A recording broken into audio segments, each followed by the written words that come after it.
I literally wake up every day expecting God to blow my mind. I never know what the day holds. I don't know what this week holds. I don't know what this year holds, but I know who holds me. And so no matter what life throws at me each and every day, I literally just expect God to blow my mind. I expect to meet good people. I expect to be treated well. I expect to have the best experiences possible. I expect God to blow my mind.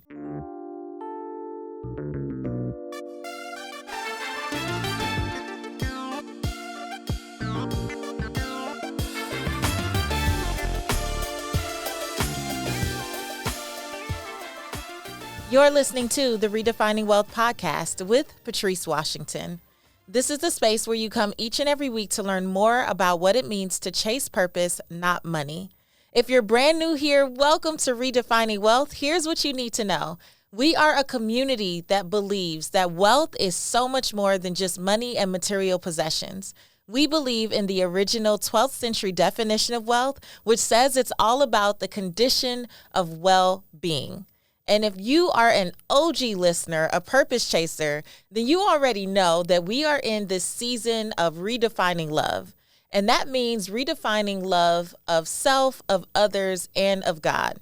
And I have been on a crusade. Actually, no, I've just been on a few podcasts, but I've been sharing more about some of my personal evolution and personal journey because, as you know, I'm committed to not waiting until I have everything figured out. I'm one of those people who's okay with just being vulnerable in the midst of all that life is doing, how life is unfolding, and sharing the lessons as I go. And so this week's episode is really all about something I've discovered more recently, which is that I will not dumb down my desires for a soul, in person or online. Now, before we get into it, let's get to the affirmation of the week. You know, you got to speak positivity into your life, into your day.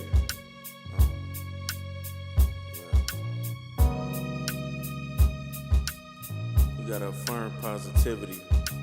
You got to affirm abundance. You got to affirm yourself to wealth. Today's affirmation is, I am the CEO of my life. I set the strategy, goals, and vision for my life. I own my successes and I own my failures. I understand that success is going from failure to failure without loss of enthusiasm. When I experience a major challenge, I reinvent myself in the marketplace. I protect my brand at all costs. Quality control is in my hands, and I choose team players that work to fulfill the mission and vision.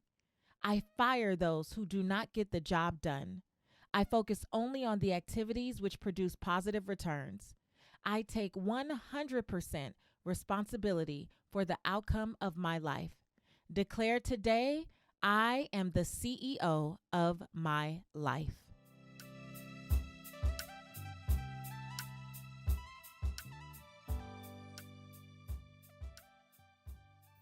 Okay, so recently I was on a good friend of mine's podcast, Anthony O'Neill. You know him. He is a friend of the Redefining Wealth podcast. And boy, did we cause a little ruckus on the internet. There's a few clips from the episode that actually went viral. There's been several 100,000 views of this episode on YouTube.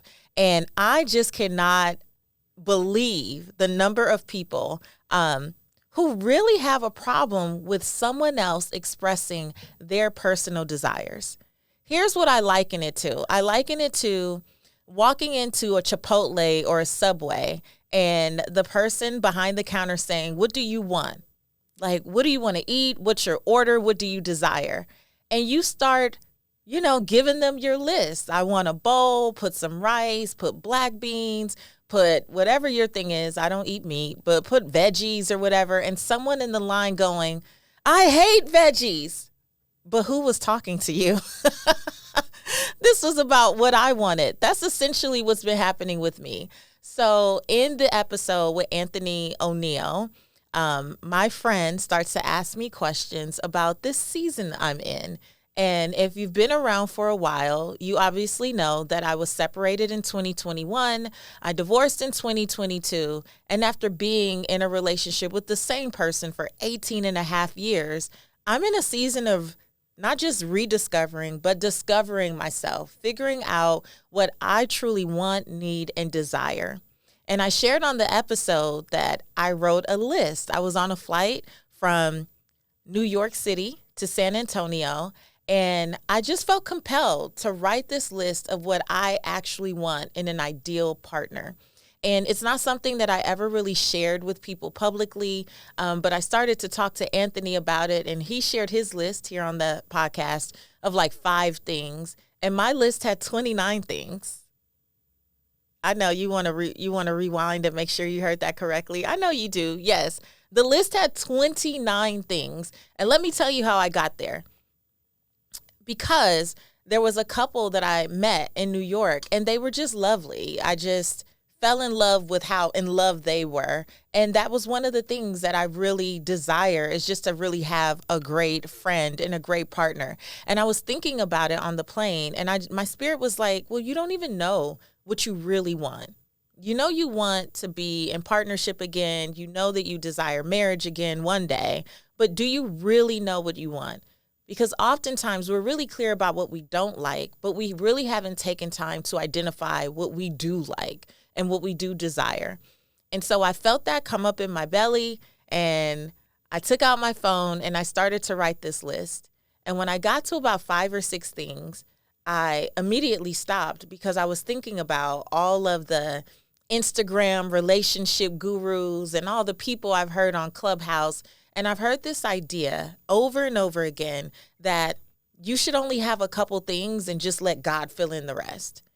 And I started to stop and backtrack and delete, backspace, and say, okay, I'll just put a few things.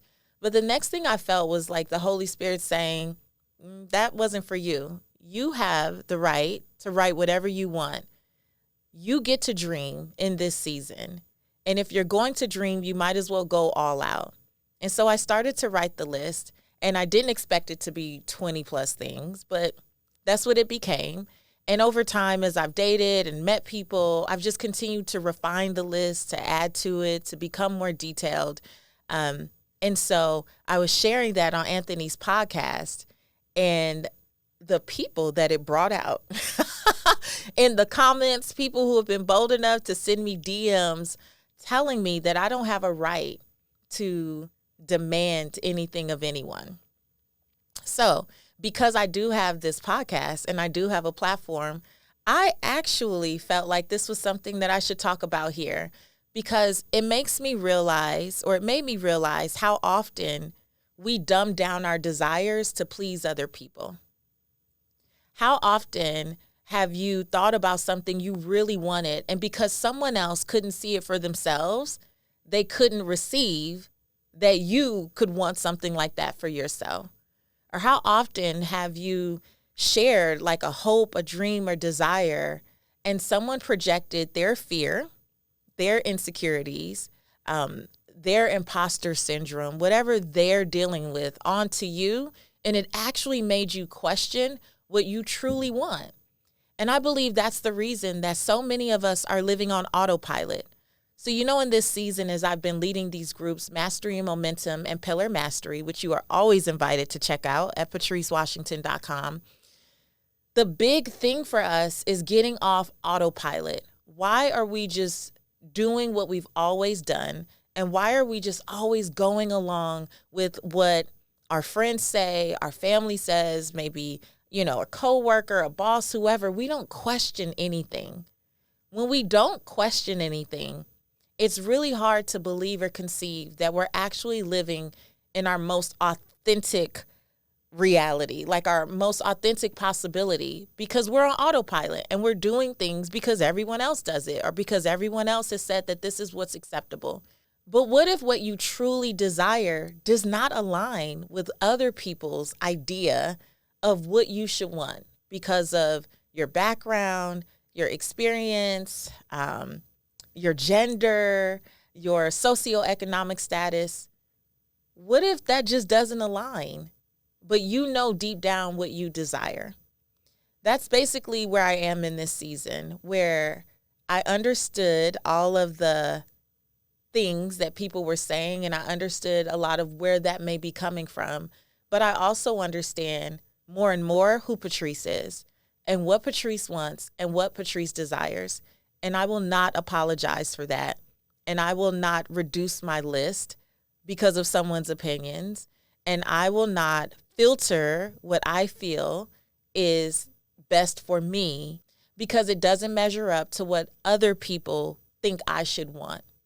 And so, I always talk about that Mike Todd episode, Mike Todd of Transformation Church.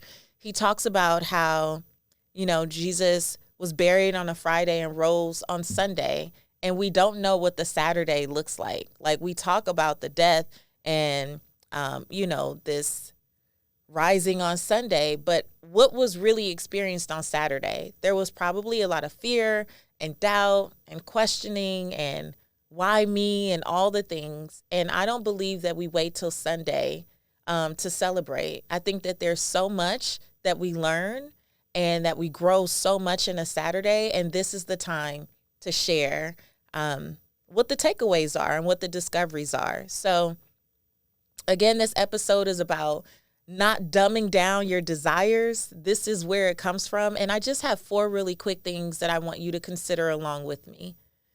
Now, the first thing is about dreaming a new dream. I have talked to so many people in the DMs and also in my groups, so many women in particular who say, I don't really know what my dreams are. I don't know what I really want outside of the professional things I've already accomplished. I really don't think about my life in particular outside of me being a mother or me being a spouse. I don't even know what I like anymore. And I'm pretty sure I'm doing a lot of things I dislike because it pleases everyone else. I really want you to consider taking a step back and just allowing yourself to dream. One of my mentors, Steve Harvey, used to say that dreaming is free. So if you can dream, you might as well dream in full color, like there's no budget, and go all the way out. What would your ideal life really look like if you allowed yourself to take the lid off and just be free to dream? What would your life look like if you stopped policing yourself and trying to, discredit your dreams or dismiss them or diminish them because of a budget, because of supporting characters in your story, because of other people's opinions? What if you just allowed yourself to dream? What would my life look like if I was living at my fullest potential? If I was scaling joy every day, if I was doing any and everything that brought me peace and happiness and excitement, what would that actually look like? Why do we have to police it when we're just writing it for ourselves? Why do we have to stop and try to make it realistic? You don't have to make anything realistic. It's a dream. It's just supposed to get your gears turning and just your juices flowing and get you excited and inspired. It's not something that you're supposed to police. It's not something you have to deny or dismiss. It doesn't mean that you're going to run off and do all of these crazy things. It's just you with your thoughts. And it's you listening to yourself and listening to your gut and listening to that still small voice and that spirit within that just wants to be free. I truly believe that we focus so much on self-awareness, so we want to intellectualize everything and make it make sense. But what if we leaned more into soul awareness and just trusted what our spirit was saying, trusted what our gut is saying? Doesn't mean that you have to make a decision immediately, right? Sometimes you can decide not to decide anything in particular. Even that is a decision. But just at least knowing for yourself what you really desire, you don't have to dumb that down for anyone. You are free to dream, do it in color, and do it with a full budget, as if nothing could stop you. Now, I know you are loving the Redefining Wealth podcast, but do you know what would take it up a notch? It's if you invested in a copy of my brand new book, Redefine Wealth for Yourself, how to stop chasing money and finally live your life's purpose. Now, on the podcast, you hear me talk about the 6 pillars of wealth every single week. That's fit, people, space, faith, work, and money. And I want you to incorporate this into your life. But let's be honest, the podcast isn't enough. I poured 114 lessons from my own life, the rituals, the mindsets, the behaviors, the attitudes that I had to shift in order to redefine wealth for myself in each one of these pillars. And now I've made it available to you. So you can make sure to pick up your copy in paperback, hardcover, or even listen on Audible. Whatever you do, make this a part of your library today. Now here's the next thing. We hear so often, write the vision and make it plain. Habakkuk 2:2. Write the vision and make it plain. I have never seen so many people who say they believe in that get so upset when someone actually writes their vision and makes it plain. So I believe that you should not only write the vision and make it plain. I am a list maker. Where are my list makers out there? I love a good list. I love to get clear on what I really desire and list it all out, as you can imagine, because I have 29 things, right? But the thing is, that wasn't just with relationships. I can probably pull out a journal from like 2010, 2011, where I actually wrote out my ideal career. I even talk about this in the book, Redefine Wealth for Yourself. I wrote out my ideal career. Who would I be serving? What would I be doing day to day? What would my speaking look like? I didn't know I would be on a podcast, and I didn't know that I would end up on television, but I had this big vision for my career, and I listed as many things as I could. And the truth is, Lisa Nichols taught me that we can be committed to the vision and not attached to how we get there. So while we can write out all these things that we desire, doesn't mean that we're making some type of demand. We're just really trying to clarify the vision. We're really trying to get as detailed as we can so that as life unfolds, we know, are we on the path to this or are we way off? Because if we're way off, right, if we're living and leaning into someone else's vision, when we have our own written, we can come back to it and kind of course correct. But when we don't have anything written, it's so easy to get thrown to and fro into other people's visions. That's why so many of us look up and 3 years, 5 years, 10 years, 20 years have gone by and we haven't done a thing to work towards our goals and our dreams because we've been persuaded by other people's visions. So I'm at the point this season of my life where I won't only write down an ideal partner or an ideal career. I've even written down an ideal day. I just moved recently and I wrote down my ideal space. What did I want my new space, my new home to have? Before I ever manifested walking into that space, I already had it written exactly what I wanted for my, primary suite, what I wanted for my daughter's suite, what I wanted even for the dog. Like I was very clear. And when the opportunity arose, I knew it very quickly, like this is it, because this is what I've outlined. Same thing happened with the house that I bought here in Georgia, and same thing happened with my last home in California. Whenever I get clear, I feel like that is me giving God something to bless. It's not me telling God, but it is me saying, God, these are the desires of my heart. This is what I truly want, and this is what I'm willing to work towards. This is what I'm willing to put some effort into. It doesn't mean that I'm saying it has to be specifically like this, but it does mean that I am creating the space to receive the desires of my heart. I recently interviewed Kenyon Martin. He and Takara, his wife, are Ask the Martins on Instagram. And Kenyon said not only did he have a list, he had a dissertation. I'm with it.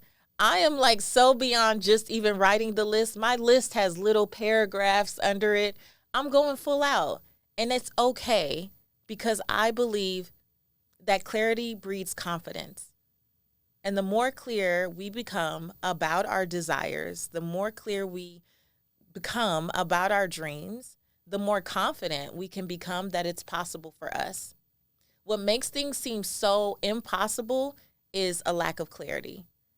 When you're not able to recognize bits and pieces of the vision because you don't have anything written down. It's a fleeting thought. It's in and out. There's nothing concrete. There's nothing written on paper. You never really know when you hit the target or when you're on the path to hitting the target.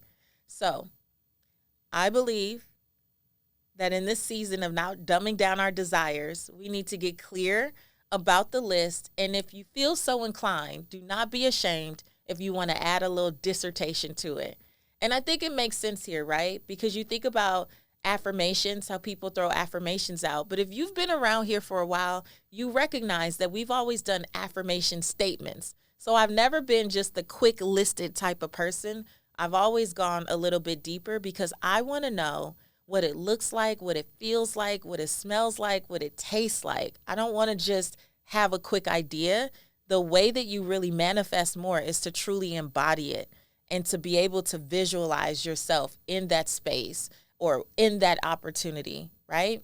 So don't be afraid to do a list and to do a dissertation if you so choose. Okay, so here's the next thing I want you to consider. When this video with Anthony went viral, the number of people who were in my DMs because I said I would not date someone that's 5'5". Now, full disclaimer, I am 5'10", and most often I have heels on, which makes me a smooth 6'1", on some days 6'2". And just for extra, information here, my 15-year-old daughter is 5'5". So in my mind, my partner cannot look the same height as my daughter. It just doesn't feel right. However, so many people were sending me statistics about what the average height of a man is and how much of the population is not over 6'1". And I mean, you guys were going in with the statistics, not y'all.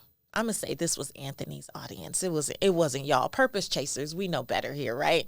But people were coming with all the statistics, and then they started to get a little nasty. Some of the statistics were about how dare you as a woman over 40, because women over 40 are more prone to XYZ.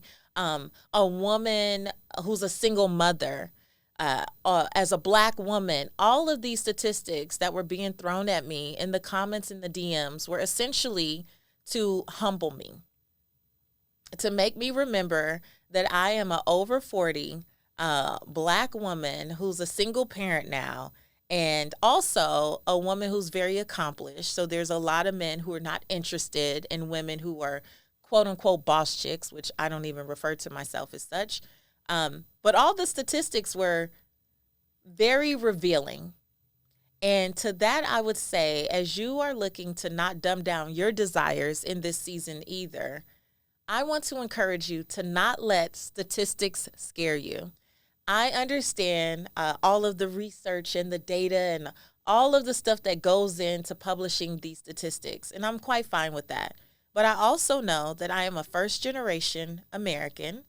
I am Belizean, and I was raised in South Central Los Angeles, an area called Leimert Park. If you remember Moesha from back in the day, the fountain at Moesha, that's where I was raised, right around there, which was not a good neighborhood. It was drug infested. It was gang infested. I saw drive-by shootings regularly. I saw drug paraphernalia in the alleyway behind my house. I saw prostitution lots of times before I was 12 years old. And I have people in my family who were in and out of jail while I was growing up. And I only share that to say that I realize I shouldn't even be sitting here. For me to get to the University of Southern California and graduate with honors, to having a second degree, MBA in behavioral finance and financial psychology, for me to have written 5 books and become America's money maven after losing everything in the recession, scraping up change to feed my daughter, getting eviction notices, foreclosures, repossessions, you name it. I am already a walking contradiction. And I know that's my story. I don't know what your story is, but I bet that you have experienced a lot of things that people thought you would never get through. There are a lot of statistics that don't make sense for you, right? You're on the side of the statistic That is the good part. So even though people want to humble you with the bad pieces of it, I have learned to say, I don't receive it. Whatever it is you want to say about who I should be, how I should be, where I should be, I don't receive it. And I want that to be your declaration as well, that when you get clear about what you desire and you start to list everything and you decide to maybe share it with people or not, when the statistics come, when the naysayers start to speak, when the voices get really loud, that you remember that you don't have to be scared by statistics because you've already survived 1,000% of your worst days. The fact that you are still here is a miracle. The fact that you have made it through everything that you've made it through over the last 3 years since we've been in the pandemic, right? Or the last 5 years, 10 years, for those of you who have survived different types of abuse, whether they be physical or mental, emotional, verbal, financial abuse, and yet you're still here. For the times that you thought you would not get back up, and yet you stood up stronger anyway. For the times that you felt like I cannot get out of bed, and now you're not just surviving, but you are thriving. Don't let people throw their statistics on you. I don't care where they got it from. I don't care how recent it is. And honestly, I don't care how accurate it is. The reality is that I get what I believe. I don't just get what I want, I get what I believe. And if I choose to believe that the desires of my heart were placed there by the Creator, and that there's a reason that I particularly desire what I desire, then I have to believe that in spite of statistics, that is possible for me. If that is my dream, as long as I continue to show up and give God something to bless, I may not get that exact thing, but if I get close, then, a win is a win, right? So you should declare that too. When someone is telling you something that is just contrary to what you dream for yourself and what you desire to yourself, you are free to say, I don't receive it. And here's the last thing that I want you to consider. I literally wake up every day expecting God to blow my mind. I never know what the day holds. I don't know what this week holds. I don't know what this year holds, but I know who holds me. And so no matter what life throws at me each and every day, I literally just expect God to blow my mind. I expect to meet good people. I expect to be treated well. I expect to have the best experiences possible. I expect God to blow my mind. And so I'm okay not being attached to everything on the list manifesting overnight, because I believe that, one, it's going to come in due time, in due season.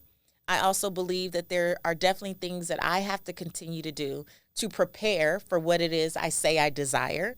And even in the challenges that help me get prepared, I know that I don't take any L's in terms of losses. I get lessons, either lessons or blessings. And I know that in those lessons, sometimes no matter how hard they are, God is going to blow my mind, because it's going to take my awareness, my intestinal fortitude, like my creativity, just what's possible for me, all to new levels. And so that is a choice. You get to believe that God is going to blow your mind. Believe that you're going to see these desires manifest. Believe that what you are putting on this checklist actually has the potential to come to fruition. But also be willing to give God something to bless. Also be willing to do your part. Also be willing to show up, and not just show up and show out, but show up with this sense of just expectancy, just expecting the best. I think too often we expect things to go wrong, and then when they go wrong, we just like to sit in the, I knew it, I told you. But what if you flip that? And what if you expected things to go well? And what if you expected everything that you desire to actually come to pass? You would walk through life with your head, I think, just a little bit higher, with a bit more, smiling on your face. You would just have an energy and a glow about you that may not reflect the actual season that you're in.